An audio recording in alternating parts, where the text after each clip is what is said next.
Verão, 40 graus, crianças fazendo castelo na areia, mulheres aperfeiçoando seu bronzeado, adolescentes mergulhando na água, ao longe uma figura austera, de braços fortes e sentada em um lugar alto, contempla essa cena. Ele veste uma regata vermelha com desenho de uma cruz e sobre as suas costas está escrito salva-vidas. Venhamos e convenhamos, a sua presença só se justifica pela possibilidade de afogamento. Ele não está ali por causa dos sãos. Quantos homens e mulheres já foram salvos da morte pelo braço de um salva-vidas? Quantos já faleceram por estar se afogando onde não houvesse ninguém para que pudesse salvá-los? O salva-vidas só é necessário para quem reconhece que está na zona da morte. Deus não disse para a Virgem Maria que Jesus seria apenas um bom exemplo a ser seguido, uma inspiração para líderes ou um tema para livros de autoajuda. Entre aspas, ele dará à luz um filho, a quem chamará Jesus, porque ele salvará o seu povo dos pecados. Mateus 1, 21. Jesus é o salva-vidas, o que significa dizer que a humanidade inteira está se afogando no mar do pecado. Enquanto você não reconhece que está à beira da morte, você não precisa dele. Quem está a 10 quilômetros de distância do mar nunca vai gritar pelo salva-vidas. Mas quem está dentro do mar, a 10 quilômetros de distância da terra firme, precisa desesperadamente que alguém o salve. O erro do ser humano é pensar que estamos em terra firme. Contudo, desde o pecado de Adão, as águas do pecado inundaram a humanidade. Não há mais terra firme. Como no dilúvio, até os montes foram cobertos, cadáveres se multiplicaram, a humanidade santa foi extinta. Não há um justo sequer, nenhum que faça o bem. Todos pecaram e destituídos estão da glória de Deus. Romanos 3, 10, 12, 23. Entretanto, nenhum homem quer se ver engolindo água. O homem gosta de se ver correndo na areia, curtindo bronzeado, sendo o senhor do seu destino. Pior do que um afogado desesperado é um afogado iludido. O homem não clama por um salvador porque finge que nada está acontecendo. Ele diz que não há Deus, que o universo é fruto do acaso, acredita que uma explosão criou a matéria e a matéria, de uma forma autônoma, criou todas as coisas. Eles apregoam a criação sem um criador. Todavia, essa ideia é loucura. Você acredita que esse texto foi criado pelo papel que você está lendo? Que as palavras surgiram espontaneamente, uma vez que tinta e papel estavam próximos? Ninguém pensa em Apple sem Steve Jobs, em Microsoft sem o Bill Gates, em avião sem Santos Dumont, em Mona Lisa sem Da Vinci. Por que alguém então ousa dizer que o Sol não tem um criador? Não faz sentido animais, árvores, espécies de plantas, milhares de espécies que o nada criou. O nada não cria nada. Se o seu quarto ficar vazio por 20 anos, não aparecerá um computador. Em Romanos 1, 20, do 20 ao 22, diz: porque as suas coisas invisíveis, desde a criação do mundo, tanto o seu eterno poder como a sua divindade, se entendem e claramente se veem pelas coisas que estão criadas, para que eles fiquem inexcusáveis. Porquanto, tendo conhecido a Deus, não glorificaram como Deus, nem lhe deram graças. Antes, em seus discursos, se desvaneceram, e o seu coração insensato se obscureceu. Dizendo-se sábios, tornaram-se loucos. O homem que não glorificou a Deus tornou-se louco por sua sabedoria e, por consequência, passou à idolatria. Entre aspas, pois trocaram a verdade de Deus pela mentira e adoraram a servir a criatura antes que o Criador, que é bendito eternamente. Amém. Fecha aspas. Romanos 1, 25. Quando o homem não adora o Criador, ele acaba adorando a criação. Ele faz de um romance amoroso o salva-vidas de uma história, da sua história. Do sucesso financeiro, o seu porto seguro. Faz de aplausos, curtidas e visualizações o seu bote salva-vidas. Esse tipo de pessoa diz acreditar em Deus, mas esse Deus existe apenas para fazê-lo feliz. É uma espécie de garçom que faz a vontade do cliente, uma divindade que não tem vontade, apenas serve aos caprichos humanos. A ideia de um Deus anárquico, que não tem leis e princípios próprios, é terrível e distante da verdade. Afinal, os próprios homens reconhecem em algum nível que regras são necessárias para o convívio. Não seria fundamental uma sociedade na qual vale a felicidade a qualquer custo? Se o meu lucro é o mais importante, eu roubo do outro, inviabilizo minha relação com ele. Tem que haver limites para a felicidade do indivíduo para que ele não invada os limites do outro. Aliás, a felicidade sem limites poderia causar mal até ao próprio indivíduo.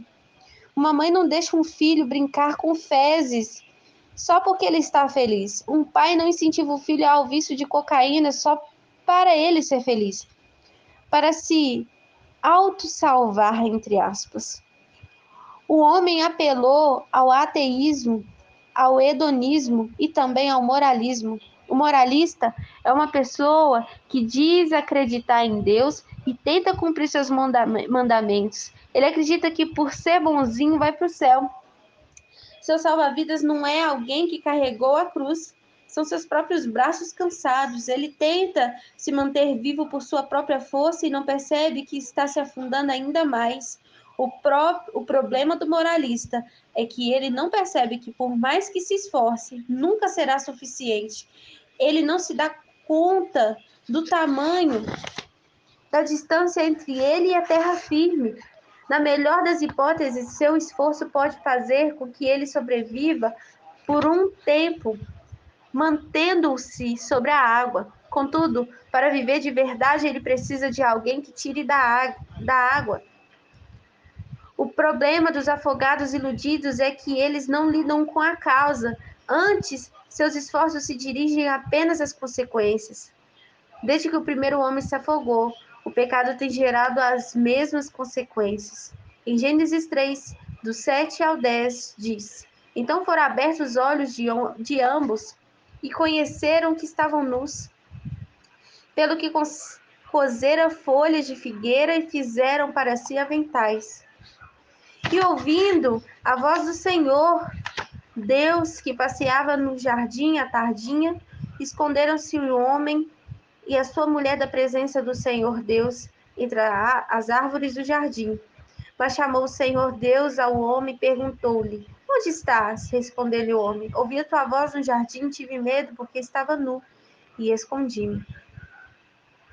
Logo após pecar, Adão sentiu vergonha de estar nu, tendo de se cobrir com folhas de figueira e se escondeu da presença de Deus porque teve medo. Vergonha, religiosidade e medo. Para lidar com a vergonha, o homem diz que Deus quer vê-lo feliz. Não importa o fruto que ele coma, o adultério que ele pratique, ele não quer sentir vergonha daquilo que tem prazer. A culpa não é bem-vinda para alguém que quer aproveitar o banquete do pecado. Outros têm vergonha, mas decidem resolver eles mesmos o problema, usando suas boas ações para compensar suas más ações. Criam sistemas religiosos para esconder seus atos vergonhosos. Dão presente aos filhos para esconder sua ausência. Dão esmola aos pobres para mascarar seu preconceito. Fazem suas boas ações para serem aplaudidos, pois pensam que a aprovação humana esconde a vergonha do pecado. Pensam que folhas de figueira são roupas. A vergonha e a religiosidade moralista vieram quando o homem estava só, mas o medo veio quando Deus apareceu. Por isso, para lidar com medo é preciso fingir que não há Deus, ignorar a voz que nos chama no jardim, bradar em alta voz que o inferno não existe enquanto caminhamos para lá. Quando não acredito em algo, não o temo. A maioria dos adultos não fica noites em claro por medo do lobisomem, da mula sem cabeça ou do conde Drácula. É preciso fé para ter medo, contudo, a minha falta de fé não tem o poder de apagar a existência de algo. O ateu não teme o inferno, porém, nem por isso o inferno deixa de existir. Negar a realidade só deixa o homem mais afogado. Enquanto não houver reconhecimento do pecado, não haverá salvação e nem justificação. Subtítulo: A ira de Deus. Até agora estivemos falando das consequências do pecado no ser humano. Existe, contudo, algo mais sério a ser dito. O mesmo pecado que produz vergonha, religiosidade e medo no ser humano também gera algo em Deus, a ira. Algumas pessoas têm problema em afirmar que Deus está irado, afinal Deus é amor. Contudo, elas se esquecem que a ira de Deus não é igual à ira dos homens. Entre os homens, a ira é uma emoção irracional, destrutiva, cheia de vaidade e vingança. O apóstolo Tiago diz que a ira dos homens produz injustiça. Tiago 1:20. Como afirma John Stott, a ira de Deus trata-se de sua profunda aversão pessoal contra o mal. Não significa que Deus perca a calma e se enfureça, tornando-se perverso, mau ou vingativo. No conflito moral, o contrário de ira não é amor, mas neutralidade. Se uma mãe briga com o filho por causa do seu vício, ela não está deixando de amá-lo e se mostrando que se importa com ele. Agora, se ela fica neutra e indiferente ao filho que cheira cocaína na sua frente, duvide do seu amor, pois o amor se importa. O Deus que é amor precisa se irar, senão ele não seria amor. O pecado tirou o homem do jardim de sua presença, levou Caim matar Abel, fez os irmãos de José o jogarem em um poço, conduziu Saul a perseguir seu fiel comandante, fez Judas trair Jesus por dinheiro, faz casamentos se destruírem, pastores roubarem as igrejas, políticos explorarem o povo. Como Deus, que é amor, não ficaria irado com isso? Porque do céu se manifesta a ira de Deus sobre toda impiedade e injustiça dos homens, que detêm a verdade em injustiça. Romanos 1:18.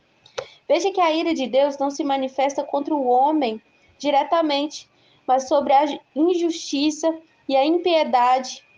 Impiedade no original é acebeia e a injustiça é a adiquia. De acordo com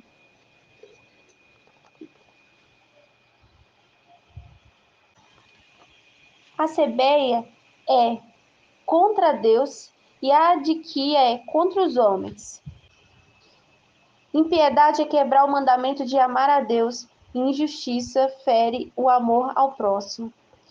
De um lado, o homem sem o Salvador, pecando e aprovando o pecado, praticando e defendendo o que Deus odeia. Do outro, Deus santo, justo, amoroso, irado e todo-poderoso.